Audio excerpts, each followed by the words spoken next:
Didn't think we make it. Now they break their neck just to look at me. Remember when I called you and you didn't pull through? Now you hate yourself, you can look at me, look at me. You hate me.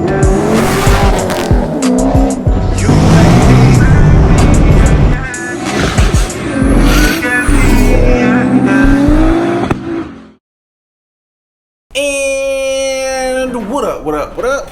What's good with y'all? Alright, so what are we getting into today? So today is going to be a continuation of yesterday. You guys know that we just got the C6 back, supercharger setups all done, etc, etc. And I've been trying to just put as many miles in this thing as I can. Literally in the first day of me having it, I already put 300 miles in there, went through my first tank of gas. And I actually posted a little thing on my Instagram story showing the gas mileage right now.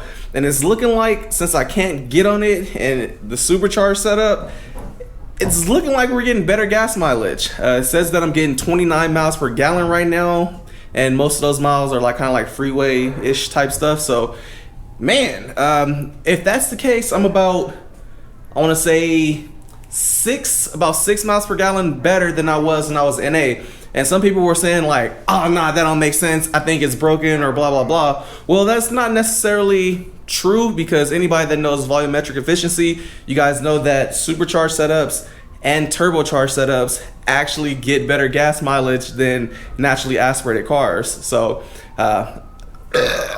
excuse me, pardon me right there. I don't want to jump into the rabbit hole of explaining volumetric efficiency and all that stuff. If you guys want to know more about that, you can just contact White Aaron, or you can just do a simple Google search and it will show you that boosted cars do get better gas mileage. Only when you're like cruising, not when you're in positive boost pressure, none of that, because then we know that's just like for those that don't know, that's your gas gauge going down. I don't really believe in doing break-in periods on like twin disc or triple disc or anything like that, but since Saxby Shop wants me to break it in just to be on the safe side, and it does take care of if anything does happen with this clutch, the warranty, I can be like, hey look, I broke it in.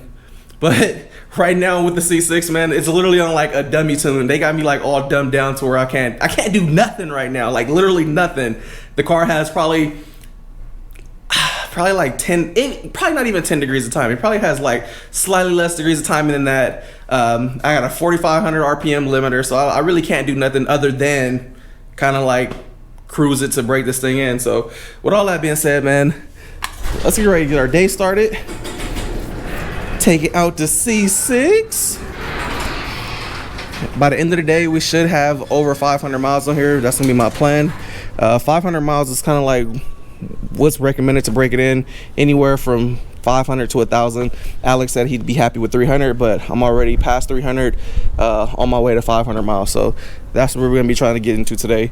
So I'm basically taking y'all with me along the way while I'm going. I guess I just have a little conversation with y'all. We can chop it up, man. I don't feel like I do enough, or a lot of, I mean, I do a lot of talking. I definitely do a lot of talking, but I don't do a lot of like communicating and chit-chatting with y'all as I'm driving. Usually when I'm driving, or if I'm vlogging, we'll start somewhere, then we'll end somewhere. And people have been saying that they want some more driving footage and stuff like that, so we'll do that. And also for the people that are asking for SC updates, I guess this would be a good time to give y'all an update on the SC, because that is like the most request question I get asked, like out of anything else involving like car related stuff. YouTube, on Instagram, it's always questions about the SC. So today we'll dive into that, and we'll get to explaining a little more on what's going on with the SC and giving you guys a more accurate update.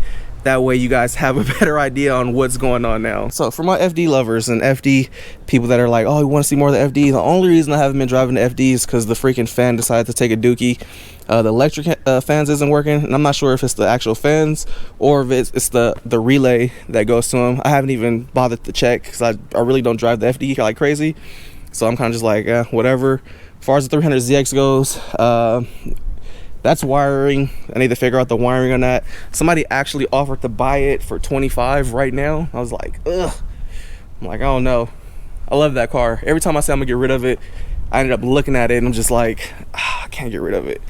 Like, it's dirty right now, got a freaking flat tire, but it's definitely a good looking car. And you can't really find slick tops anymore. See that? No T-tops. It's the lightest and most rigid of the 300ZXs, so I don't need to get rid of it.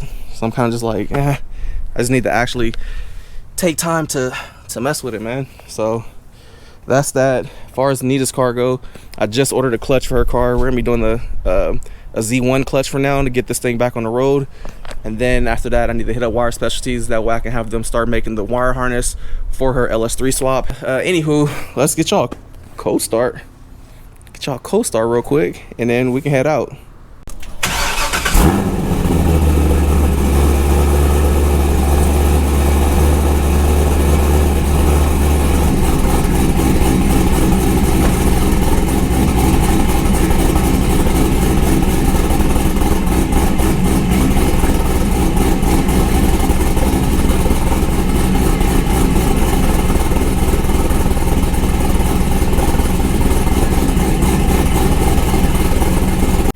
Show y'all real quick.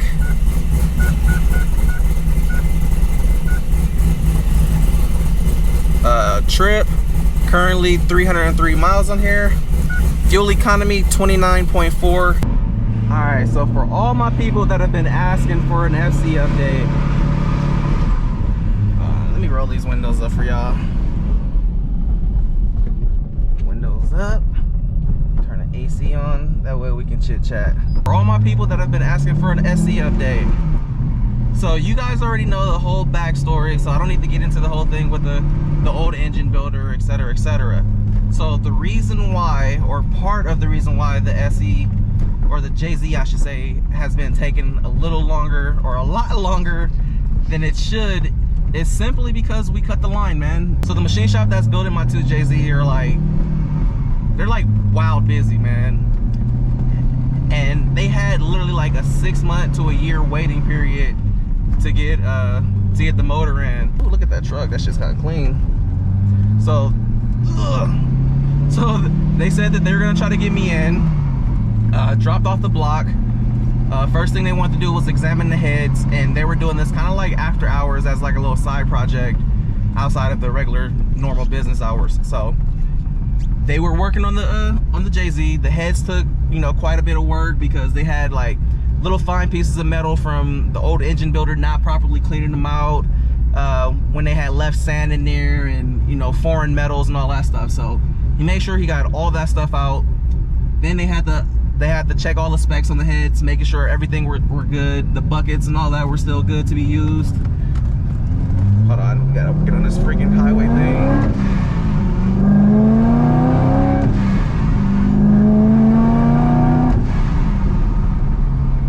So yeah, like I was saying, they had to make sure the heads were still salvageable.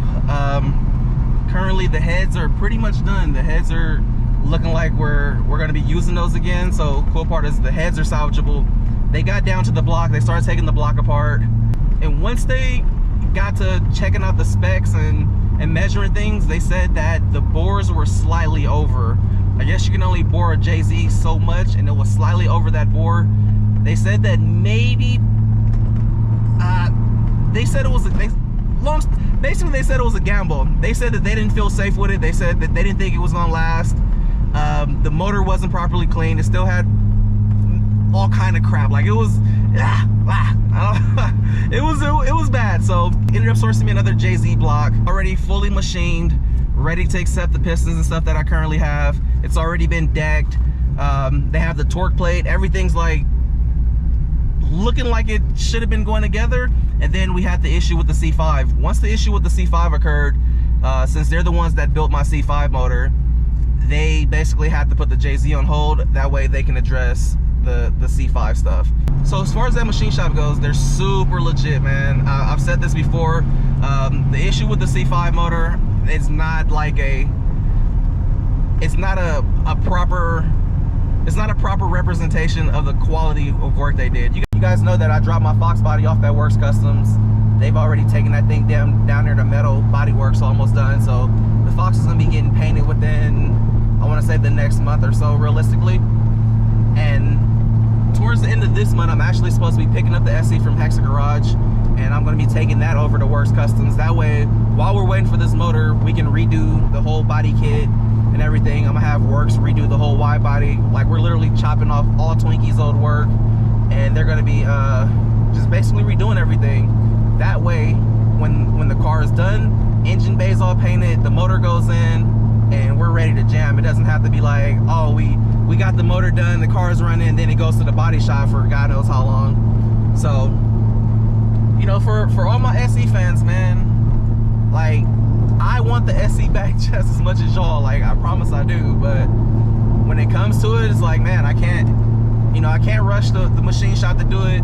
I definitely feel like it shouldn't have took this long, but you know, they are kind of taking care of me with that. Plus now, you know, with the whole issue with the C5 and my Sachs speed shop build, there's some things that we still need to negotiate and figure out as far as, like, you know, how to make that whole situation right, because the issue with the LS motor ended up costing me a lot of time and a lot of money at over at Sachs speed shop. So yeah, me and the machine shop, they said they'll take care of it. You know, they're like, oh, we'll figure it out, we'll take care of it. So, you know, I don't know exactly what that means, but, you know, hopefully whatever I paid at Sachs speed shop would be coming off whatever the cost that this JZ build would have costed me. So I'm pretty sure that's kind of like what we're gonna be doing.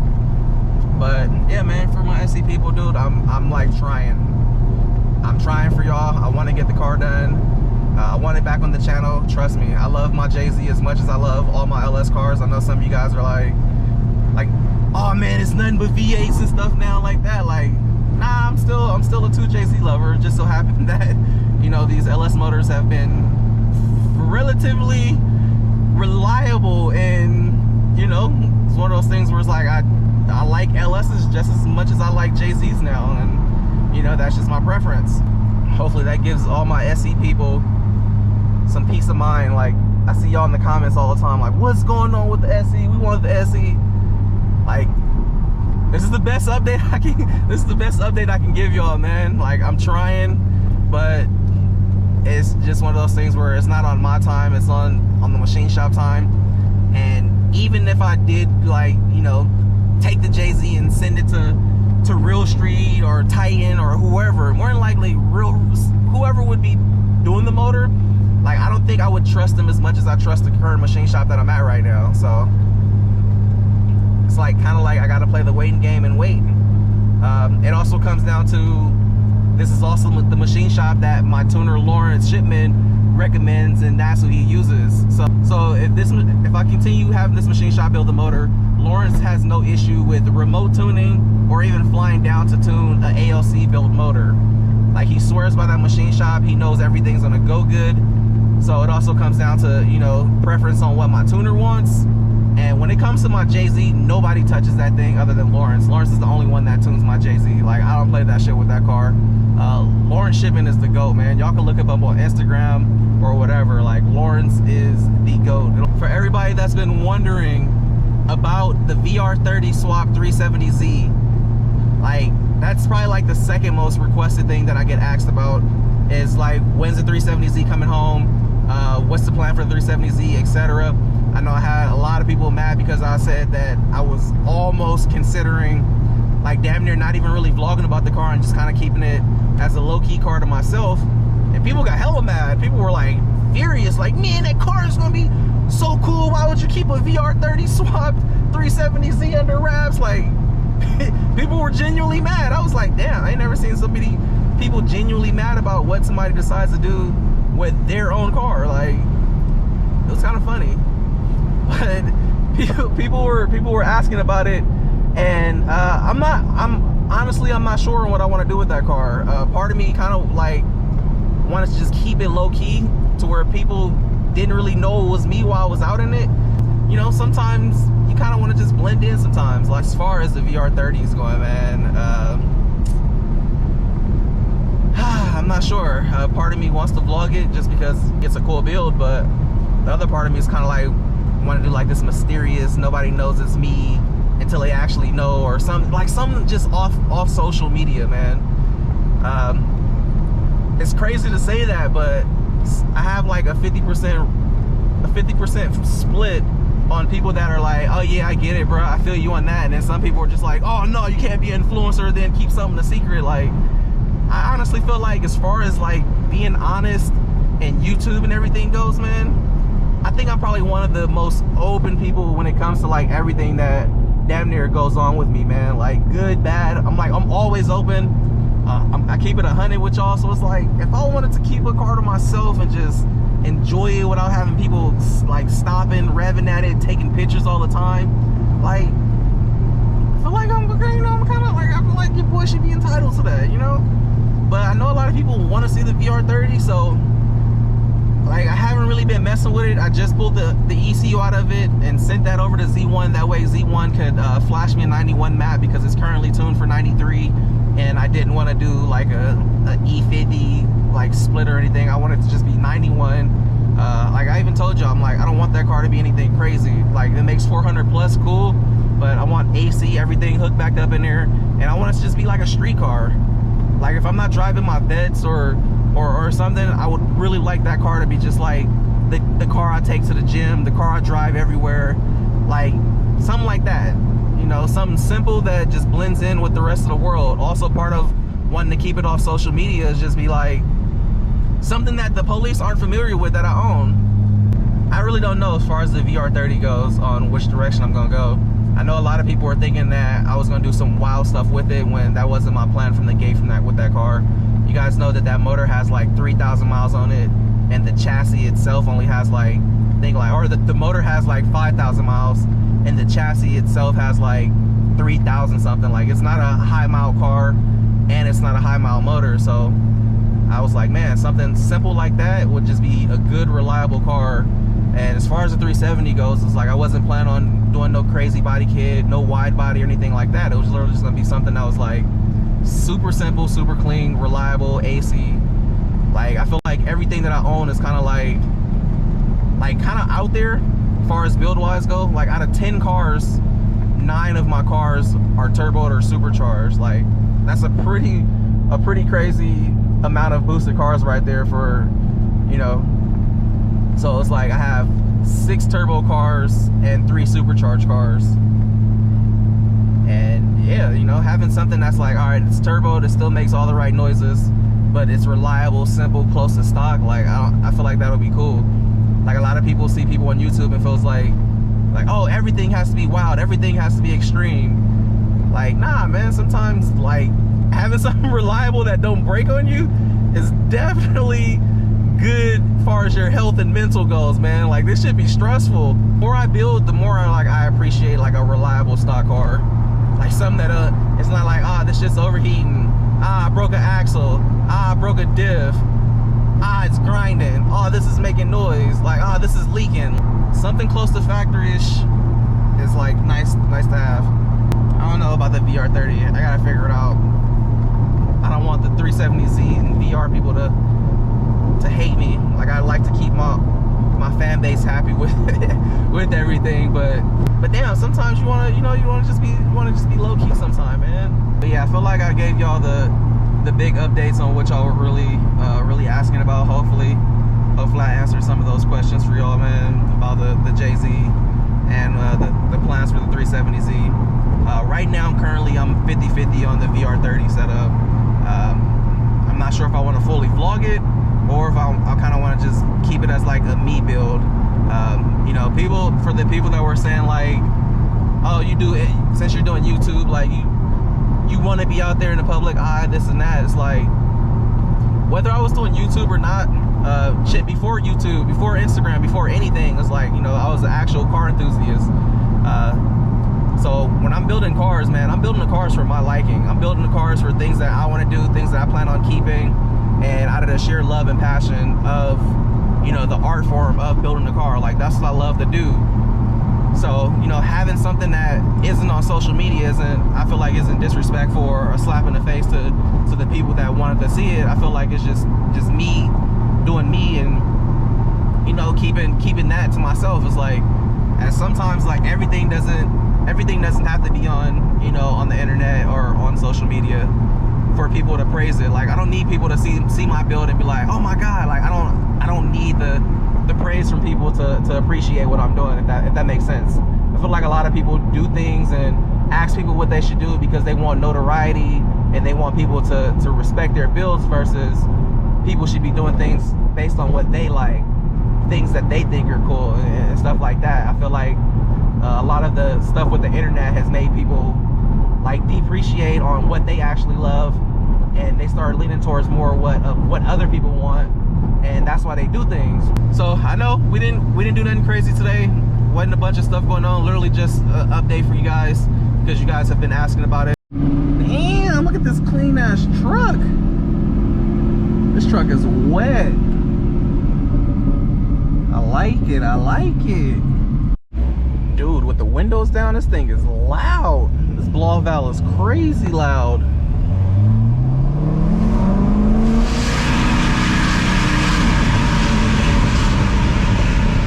Jesus.